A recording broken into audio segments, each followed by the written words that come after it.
mbëkkante lay doon foofu nag la nit ñi gën a ragal bon donte Sénégal amul cohabitation waxin la. bon xam nga bëgguma dugg ci discours yooyu imam cof na ko sax tuuti. mais tout peut arriver. Tout peut arriver et du fait que tout peut arriver. ki amal cëggal guye boppam. moom mooy nekk vraiment le décideur l'homme fort de la situation c'est le président de la République. le président bu fekkee kii daf ko ëpp force politique. Qu'est-ce que tu appelles force politique? Bon, c'est-à-dire l'appareil politique bi leen indi si nguur mooy Pastef. Aujourd'hui si Sonko jamais Sonko sort contre l'appareil contre les députés moo tax ma ne la xam nga dañu nekk ci benn situation xam kenn xamul lan mooy am ëllëg. oui bah dañuy parce que c'est pas innocent ce que le président a fait. Pourquoi mu invité les coordonnateurs départementaux. Ensuite invité les parlementaires. Mais ça veut dire que moom aussi est-ce qu'il est en train de peser et de sous-peser sa représentativité au sein même de Pastef. C'est une possibilité. Donc il y a cette guerre-là. Toi, tu peux être le secrétaire général du parti, mais la force où ñi dëggal c'est le président de la République. Donc hypothèse yu bari la. Et président de la République bu demee ëllëg ci coalition bi mais moom il a des informations que ñun amuñu. lan lay def pour renforcer wu ba moo ko xam. mais du def loolu rek pour ensuite taxaw. am na information am ñun aussi amuñu ko. ci Pastef am na information xam ñun amuñu ko ci premier ministre am na information am na ñun amuñu ko sur les différents responsables départementaux et les parlementaires moom xam na ci li mu bëgg a def naka la koy defee ak fan lay jaare maa ngi lay wax léegi discours biñ porté woon sur Khalifa Sall bi mook Sonko bi Khalifa demee wuy ji Macky Sall yaa ngi gis ne wala xaw ma yaa ngi koy gis wala en tout cas moom la ñu seetlu sur les réseaux sociaux Pastef di ko porte envers Diomaye mooy Diomaye dafa war Ousmane Sonko est-ce que ni mu pesé woon ci kaw Khalifa xëy na loolu tamit mënu nekk benn handicap si Diomaye le président de la République. xam nga Sénégal yi dañuy gaaw ci caractériser. surtout en termes de war kan moo war kan. kan moo war kan. attention. non même affaire Khalifa Sall doucement yaa ngi wax Khalifa Sall dafa war mais ñii lu ñu def moo pire sax li Khalifa Sall def. Khalifa Sall bëccëgu ndara kam. la dem palais ñëpp toog ñu discuter waxtaan. moom naka lay def pour nekk candidat. mais ñii li ñu def mooy yées loolu. dañu négocier ji dem ñëpp xam nañu ko au vu au su de tout le monde. en pleine nuit. ñaata yoon la waxanteeg Macky Sall. et comment peux-tu comprendre même avant ñu jël nguur gi. ni ñu doon attaqué Macky Sall. ak bi ñu jëlee nguur gi. nit ñee tekk del mel ni ku ñu seexal. mais am na lu xew. avant campagne kay dañ ne bu kenn am na lu xew waaw alors imam maa ngi koy saluer bu baax j'emprunte même ses arguments. bu dee les autres c'est des traîtres. mais bu dee nous. il faut bénir ça. c'est une stratégie.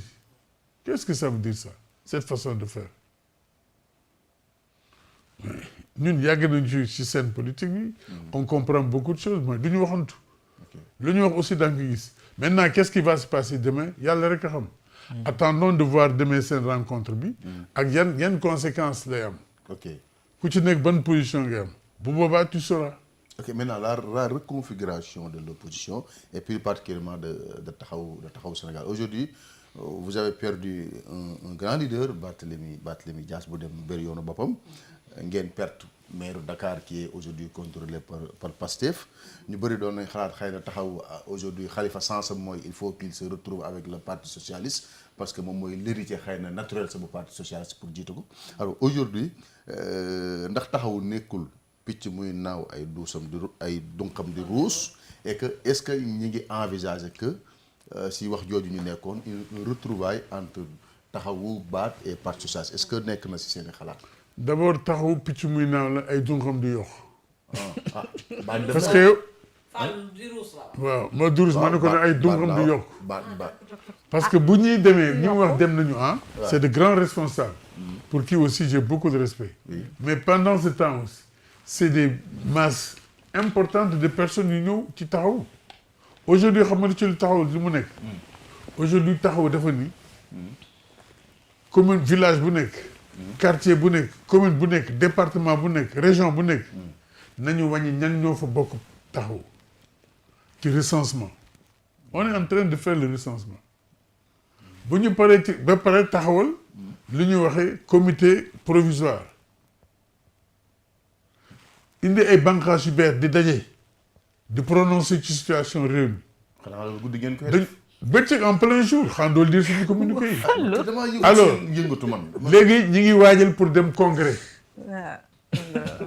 ñi ngi waajal pour dem congrès. congrès taxaw. congrès taxaw parce que dafa am yeneen force yoo xam dañuy ñëw ànd ak taxaw pour ñu bokk liggéey. et c'est des forces vives. xam nga le charme de taxaw. xam nga ko xam naa ko mooy personnel yi ñu am c'est des personnels de qualité. bëri ngeen ay hommes d'état. nous sommes pour la qualité pas pour la quantité là. bëri ngeen ay hommes d'état mais. ils sont presque tous des hommes d'état. politique nag politique nag du qualité kese. politique oui c'est solo quantité. mais bien sûr c'est pourquoi on va vers le congrès pour nous ouvrir et puis faire la politique autrement et mieux parce que politique dafa laaj ñu assainir ko le discours politique aussi dafa laaj beneen mode de discours politique mais li ñu daan def yëpp c'était pas de la politique lu nekk ci nekkoon. des badauds des bandits des xam nga des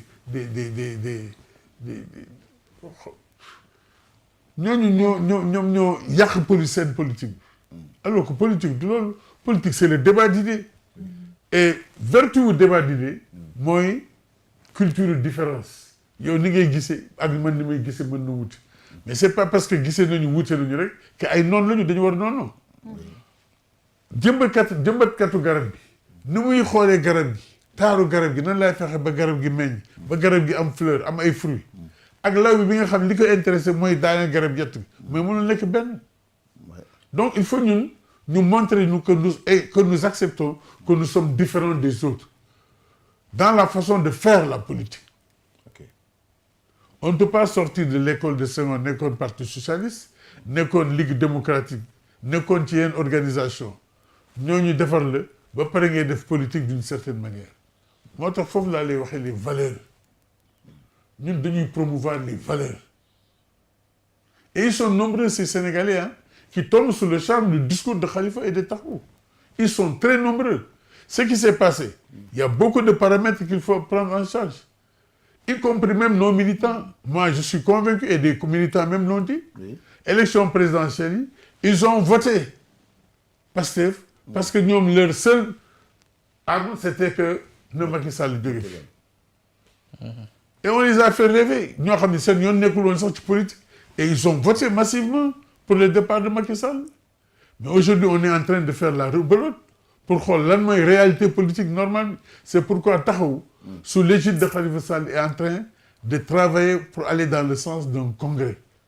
et bu boobaa comme que yëgoo suñu communiqué je vais t'inviter personnellement nga ñëw xool que nous avons un personnel de qualité des hommes des femmes des jeunes debout xam fu ñu teg seen tànk et lenn rek moo ñu ñor le développement de ce pays-là lenn rek moo ñu ñor la paix de ce pays lenn rek moo ñu ñor jox worma kilifa diine yi ak kilifa kili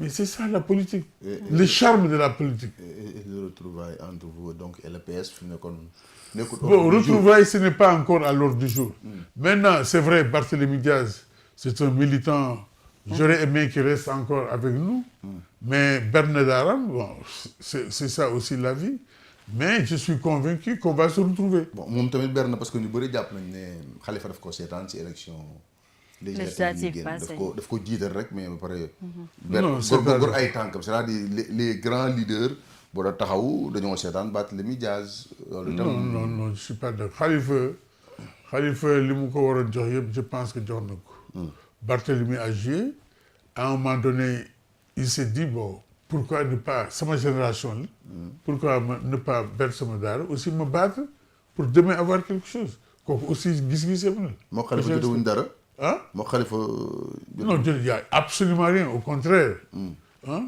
ils sont toujours amis comme ils ont toujours été des amis Barthélémy Diaz man newuma ci Barthélémy Diaz mais c'est mon ami je l'appelle je le conseille c'est un homme extraordinaire, un homme généreux, disponible, engagé, et qui a grandi sous l'aile de Khalifa Sall.